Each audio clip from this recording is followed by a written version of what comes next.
Hmm. Hello, hello.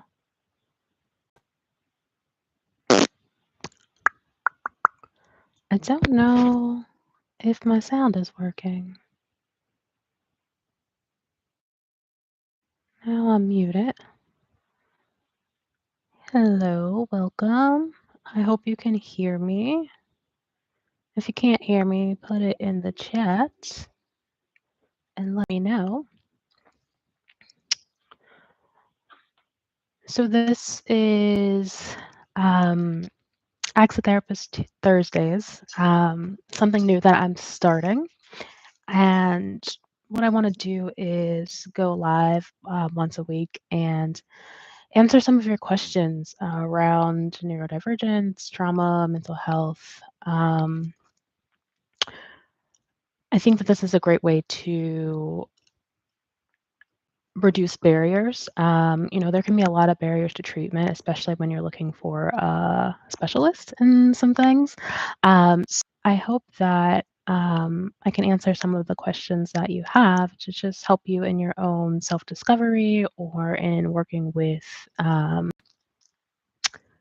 provider of your choice. Cool. All right. So let's see here. Our question for today is, what is it like to have ADHD?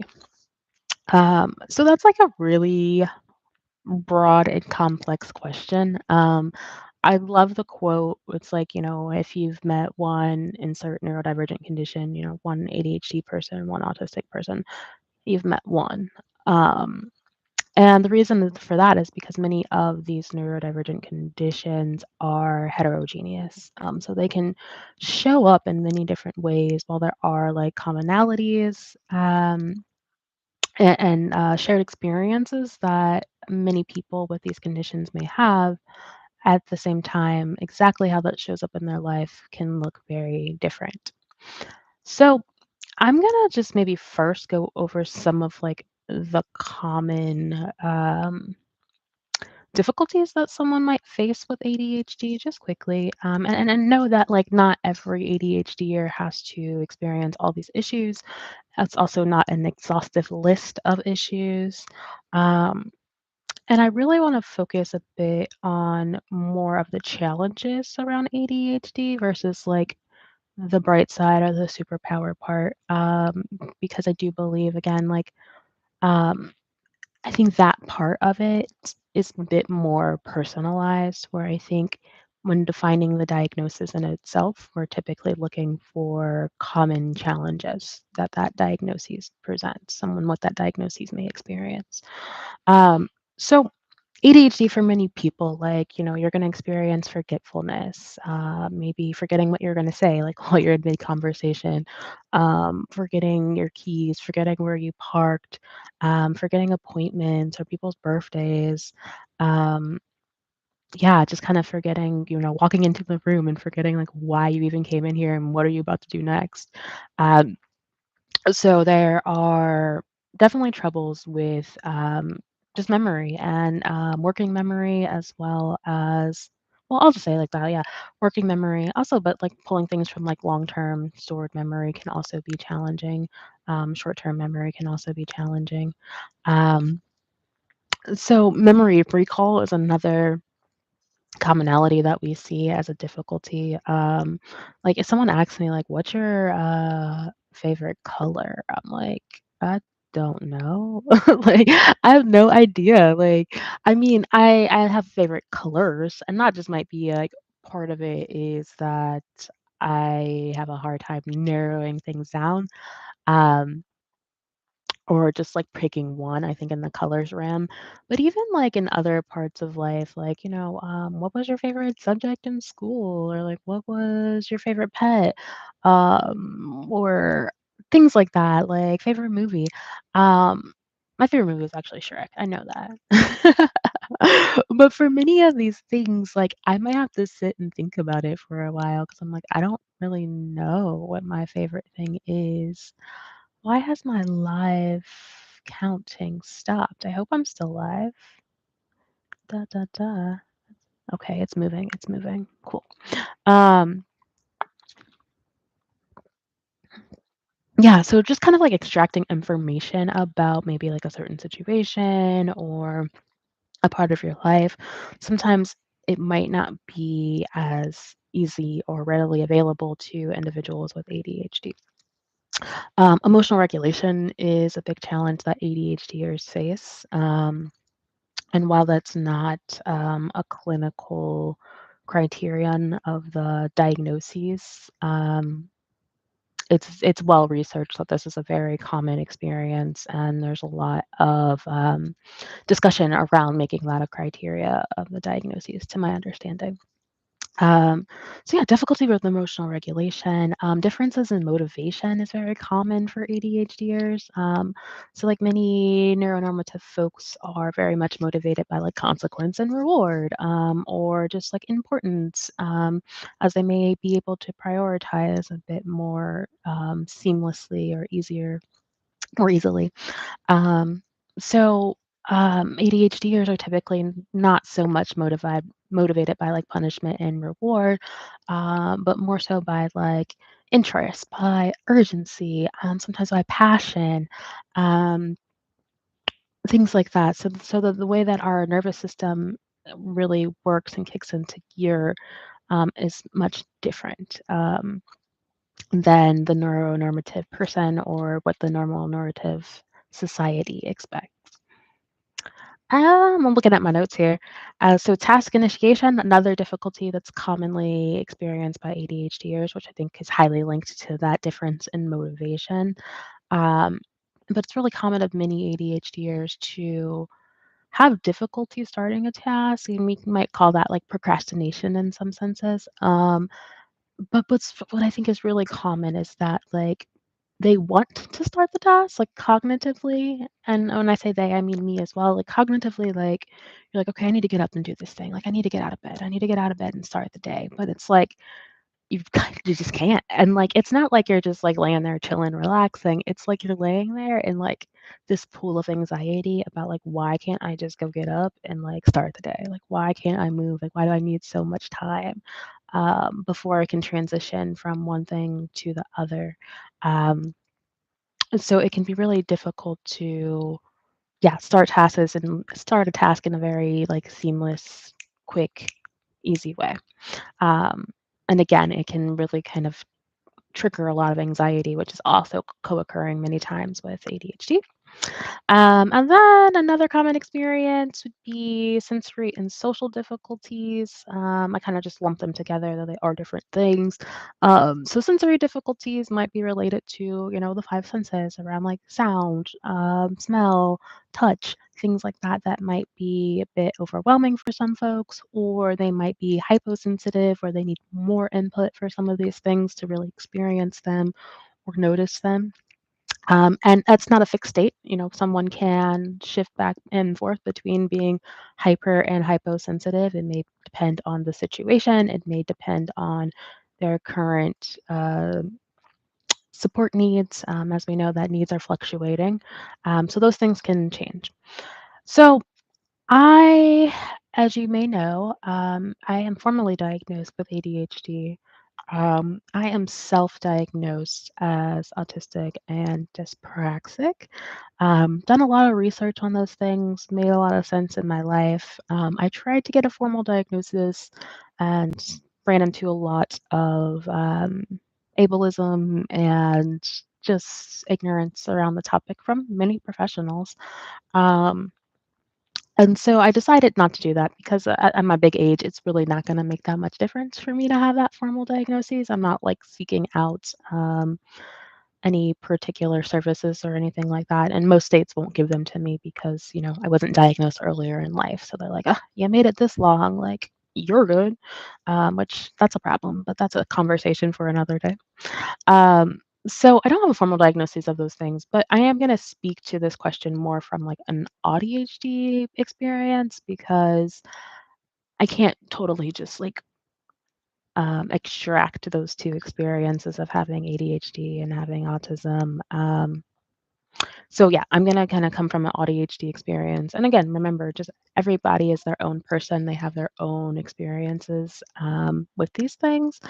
So it's not even accounting some of the other conditions that I have, like generalized anxiety that's co-occurring, things like that. All right, so I would say being neurodivergent. All right. So having ADHD, I mean, it's a lot of things, and I could probably stay on here for hours and talk about that, but I am going to keep it sweet, short and sweet. So the thing that stands out to me the most in the forms of challenges is exhaustion.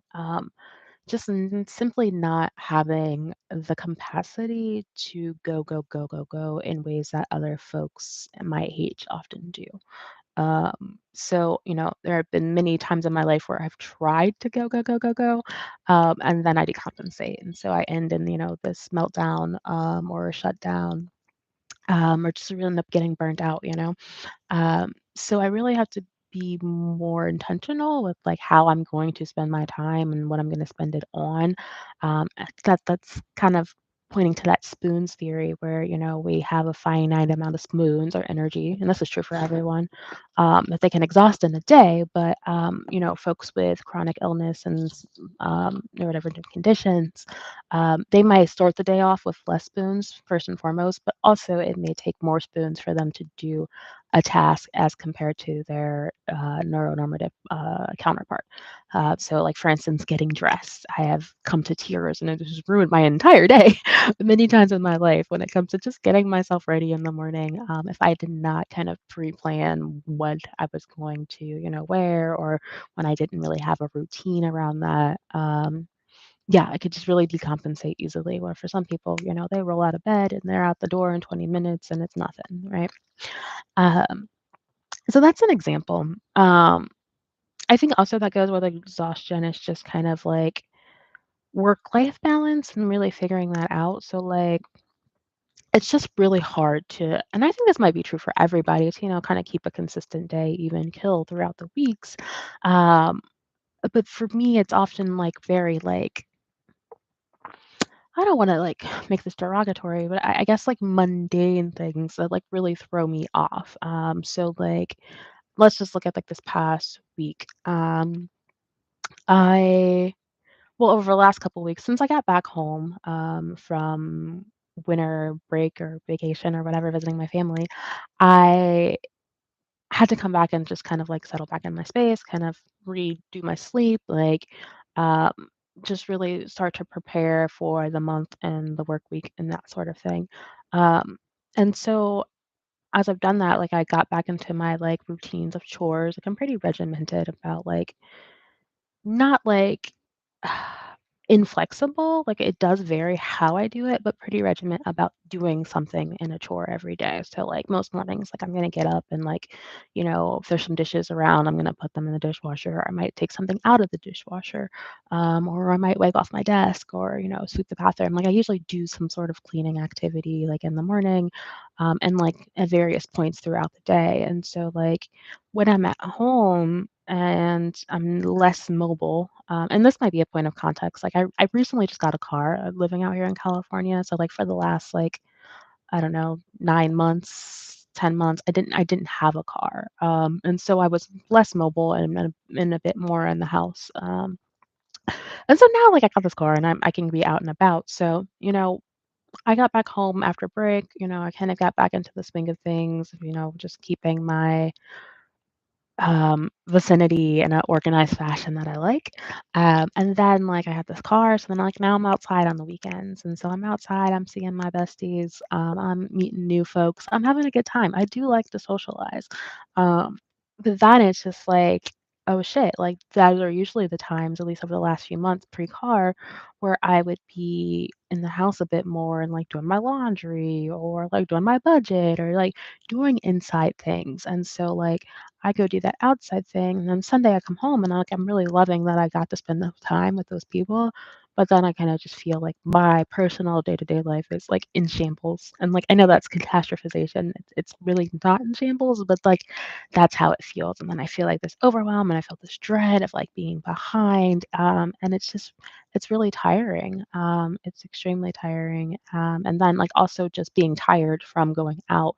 And I think that that's a big part is like when I am inward and less social, like I still have limited amounts of energy. So while I will clean throughout the day more, like do my notes for work or whatever, like I'm lying down at parts of the day. Like I'm resting throughout the day. I'm doing some yoga through the day. I might actually take a nap, things like that. And so then like when I go outside and I expend energy socially, and then I come back home, it's like, well, I have these things that I didn't get done, but also now I need to lie down and be still. And so it's just like, well, there's only so many hours in the day. So, like, what am I going to prioritize? What am I going to do?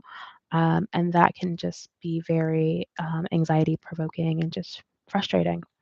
Um, Another experience of having ADHD challenge wise, it's like just sensory difficulties. I'm typically more hypersensitive, unless I am a bit dissociated or in a yeah, very anxious period or situation. But I'm typically hypersensitive, and so like I can hear things that other people don't really notice. I'm bothered by sounds more often than other people or smells. So like a great example of this is my roommate just got a cat not too long ago. Super cute cat. Love them, and they're so social. But like I'm so sensitive to smells that like the smell of the house instantly tries to change to me. And like, I don't think it's like very noticeable to most people. And it wasn't like disgusting, like, oh, it stinks in here. It was just like, there's a new smell. There's a new smell in my environment. And like, for a couple of days, I was just like, oh, what is this? But like now, like I'm used to it. It's fine. Like it's yeah. And like even if I go outside and come back in, like like our home doesn't smell. It was just like a new composition of smells that was kind of like upsetting. Not upsetting me like rawr, but like, you know, poking at me for a little bit. Um, or for instance, like if I'm at home and I'm working. Yesterday I was working, doing some notes, and like someone outside, I don't know, they were either in their like motorcycle or sports car or something, but they were like revving their engine, just being obnoxious, and like I could feel it in my body. Like it felt just like that's how it felt. I don't know what the word is for that. But that's what it felt like inside, and, like, I'm, like, then exhausting all of this energy to, like, focus on writing this note, and I'm like, "No, I'm not gonna get distracted, like, I'm gonna do it, I'm gonna do it, I'm just gonna keep working." But I'm having to work while having this overwhelming, uncomfortable sensation in my body. Um, and yeah, and then I can feel the mental effort that it's taking me to try to focus. And then what's also interesting is like once they finally did pull away, while I felt relieved and like my body relaxed instantly, it was then just like a shift in my environment and the sounds of my environment that I still had trouble focusing because like I don't it wasn't like it got quiet and I was like, oh no, this is easy. It was just like, like something's changed still. So it was still requiring me to exhaust a bit more energy than I would have had the sound been, I guess, neutral or not bothering and consistent throughout that period of me doing work. All right. I want to wrap this up.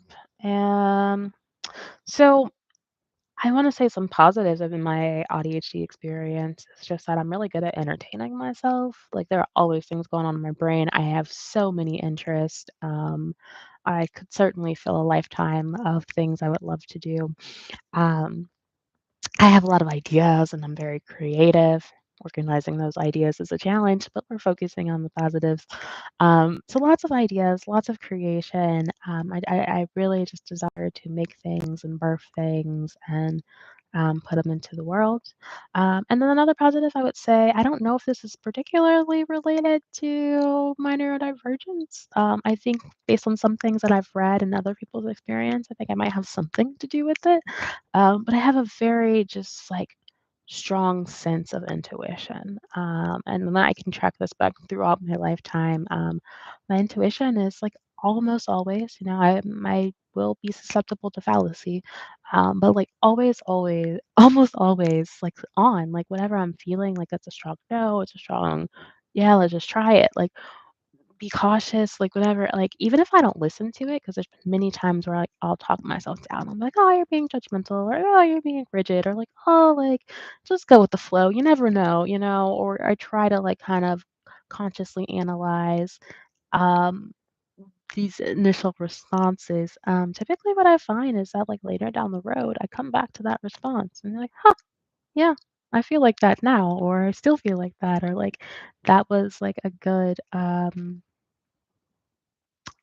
token, I guess, of truth, my truth that I, um, maybe could invested in and trusted. So yeah, that's it for me, in this week's episode. So come back next Thursday. I'll be live again. Eventually, I'll get like a specific time that I'm gonna be live, so y'all know when to tune in. But I'm working up to that. This is my first episode. I just wanted to get out here, get the nerves off, get the nerves out, that sort of thing. But yeah, I'd love to answer some of your questions. Shoot me an email at twjinbox@gmail.com. I'll see you later. Peace.